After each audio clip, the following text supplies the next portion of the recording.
He'll take your body. He'll memorize every inch of your skin like scripture. He'll own the night and leave you breathless by dawn.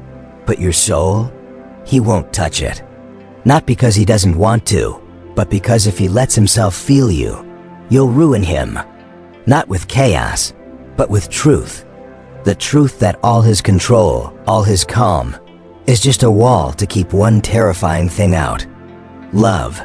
If you're brave enough to step inside his mind, hit play, and don't look away. He looks like a fortress, controlled, silent, powerful, but inside him is a war. Stoic men built on the foundation of discipline, logic, and emotional detachment fear one thing more than failure, more than pain: deep love. Not because they're weak, but because love dares to challenge the very identity they've built. The Stoic man's emotional architecture. A Stoic man isn't emotionless. He's just been trained to distrust emotion. To him, feelings are fleeting, messy, dangerous. They must be ruled, not followed. Connection, validation. He doesn't deny their existence. He just ranks them beneath virtue. Duty first, desire later. If ever. But love throws a grenade into that system. It demands vulnerability. It exposes the cracks in his armor. And that's the real battlefield. He craves meaning, not chaos. He wants loyalty, growth, quiet strength. But to get it, he has to lower the drawbridge. And the idea of someone else walking freely inside his inner world, that terrifies him. Because deep love means surrender, not of power, but of control. And that's the one thing he spent his whole life mastering. Sex and power, the unspoken conflict. To the Stoic man, sex is never just sex. It's conquest, it's competence. It's proof of control. He doesn't just want to be desired, he wants to dominate the experience, to be the one in charge. The one who stays calm while bodies collide. But deep love ruins that. Because when real emotion enters the room, control starts to slip. Desire becomes messy, unruly, obsessive. He can't compartmentalize anymore. She's no longer a woman, she's a trigger, a mirror, a threat to his emotional autonomy. And power? For him, power means shaping the world around him. Influencing, leading, never needing. But now, someone else holds power over his emotions. Not because she took it, but because he gave it, unknowingly, the moment he let her in. The women who break him open.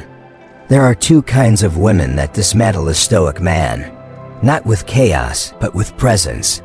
First, the woman who commands respect. She's calm, solid. Not stoic maybe, but rooted. She doesn't need him. And that's what rattles him most. Because deep down, he wants her to need him.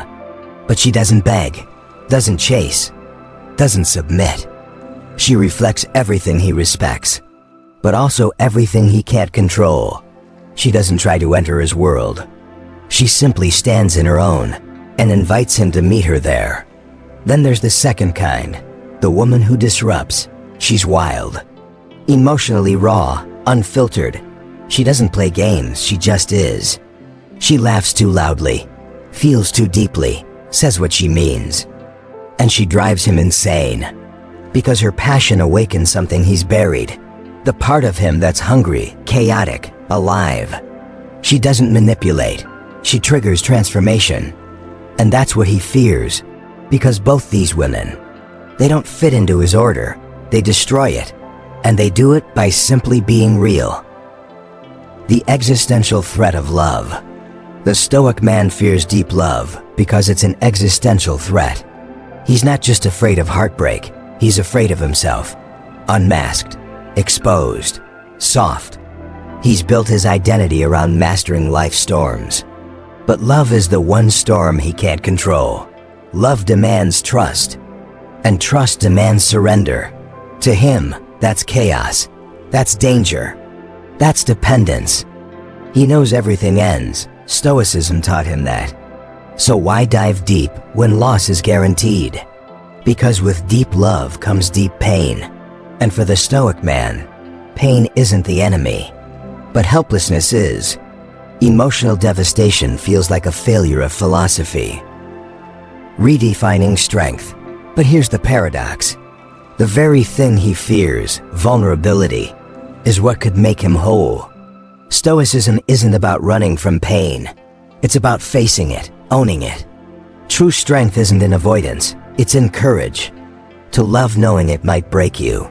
To open your chest and say, I'm here. I feel this, I choose this.